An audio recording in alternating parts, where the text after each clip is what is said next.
Micii paznici. Urăsc mlaștina. Dar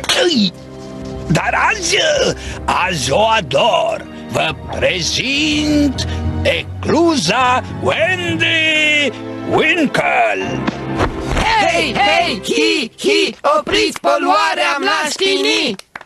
Hei, hei, hi, opriți poluarea mlaștinii!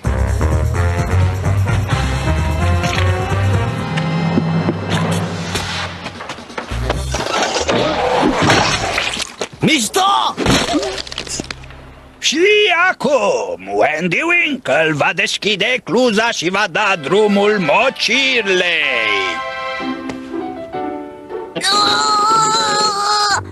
Ajutați-mă, vă rog!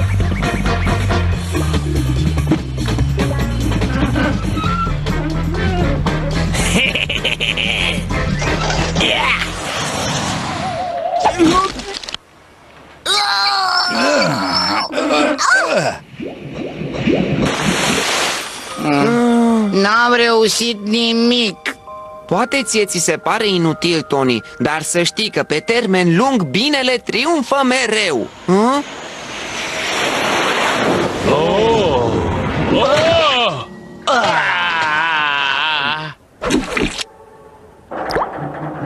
Hei! S-a distrus!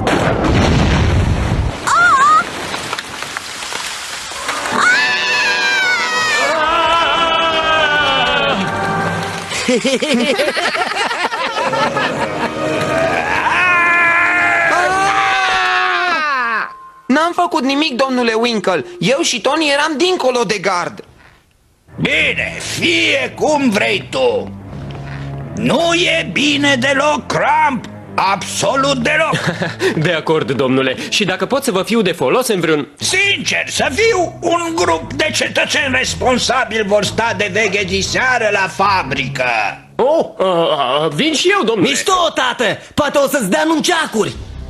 Cum să dezarmați un infractor? Se oferă cineva voluntar? Crump, ia vino aici. Prefă-te că ești vandal.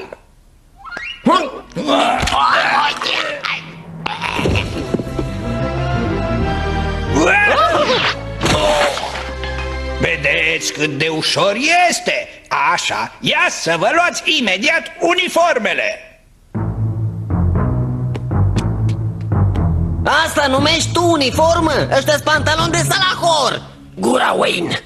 Vă trebuie lanternă și un emițător pentru urgențe. Dar e de jucărie. Totalul este de $200. Oare ține o zi adevărații aruncători de dovleac? Da, sunt activiști grozavi. Un fel de dovleacul subteran sau așa ceva. Să ne ducem și noi cu ei. Se caută orice informație despre dovleacul subteran. Răspundeți la... Wow! Consider asta un avertisment, agitatorule! Voi cine vă mai credeți? Suntem micii paznici. Suntem sub unitatea 12 a serviciului de pază a orașului. Așa, paznici! Hai să-i arătăm fetiței noastre ce facem noi cu agitatorii!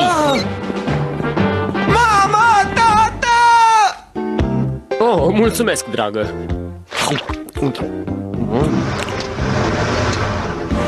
Cum merge treaba, băieți? E liniște, domnule. Excelent! Dacă aveți necazuri, efectuați priza pe care v-am arătat-o. Rawlings?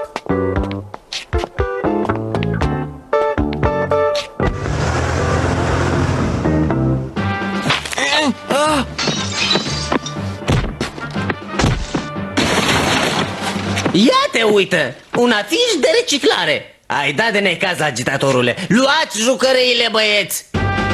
Nu!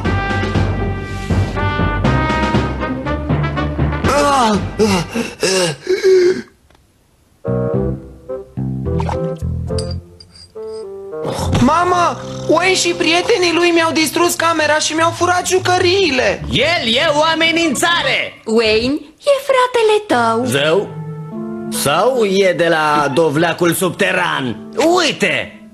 Protejați mlaștinile de dezastrele cauzate de dezvoltarea industrială. Oh, Trebuie să știi că mlaștinile astea devastate de poluare ne pun mâncarea pe masă, fiule.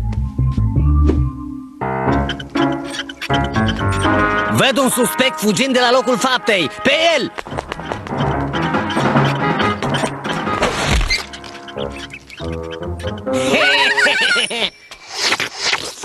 Hei! Ce e asta? Dacă e ceva nou cu care vor să ne controleze mintea. Nu, e o acadea.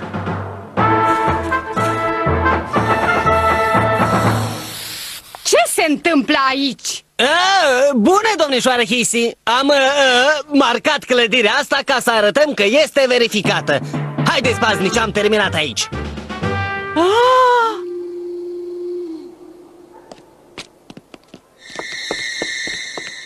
Tu de acolo, stai și spune cine ești. Ia mai termină, domnule Crump.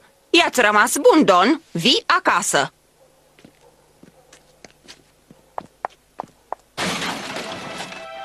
Vandalii! Don vorbește la chestia asta! Hei!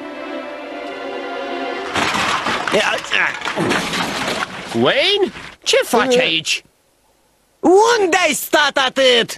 A? Am urmărit un vandal până în gunoaiele astea. Ajută-ne! Ce? Ești sigur? Dacă reușești să-l prinzi, o să fii erou.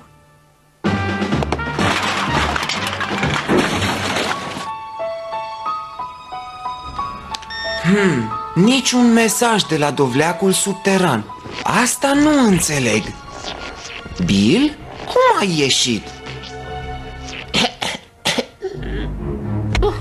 Bill! M-ai chemat? Ce ai făcut cu viermii mei? Scuze, dar poate că îi foloseai să trimiți mesaje în spatele liniilor inamice. E momentul să terminăm, Wayne! Chiar acum! Singura cale de a opri toată tărășenia e să aflăm cine sunt adevărații aruncători de dovleac și să-i dăm în vileag. Dovleacul a venit de acolo. Dar credeam că dovleacul subteran e de partea noastră. Eu nu cred că există niciun dovleac subteran, Tony.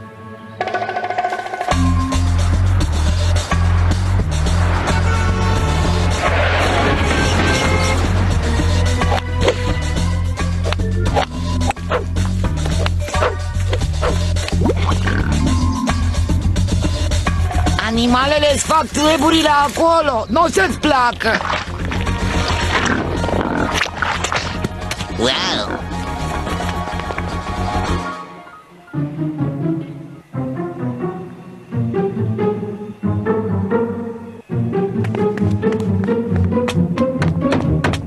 Hei! Tu ești mama! Nu, Joe Jegosu, nu sunt mama. N-ai văzut pe nimeni suspect umblând pe aici în ultimul timp? Numai pe Wayne! Wayne, desigur, trebuia să-mi fi dat seama de la început. Du-te acasă la mine și ține-ți-l acolo pe Wayne. Stai, prietene, unde te duci? Să vorbesc cu cineva despre un dovleac! Asta se numește blocarea viperei.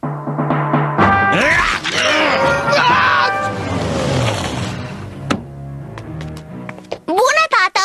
Wayne ne învață cum să luptăm. Iată-l pe vandalul care aruncă dovleci. El a fost. I-am văzut catapulta la depozit. Ha?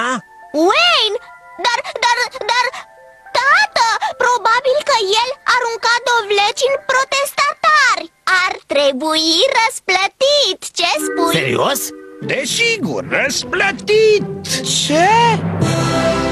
Acest tânăr a înfruntat cu fermitate un rău inimaginabil. El este mândria orașului nostru și e cel mai bun luptător junior pe care l-am văzut vreodată. Dar nu la fel de bun ca mine. Ce faci? Asta-i răsplata ta, băiete! Ai șansa să-l înfrunți pe regele ringului.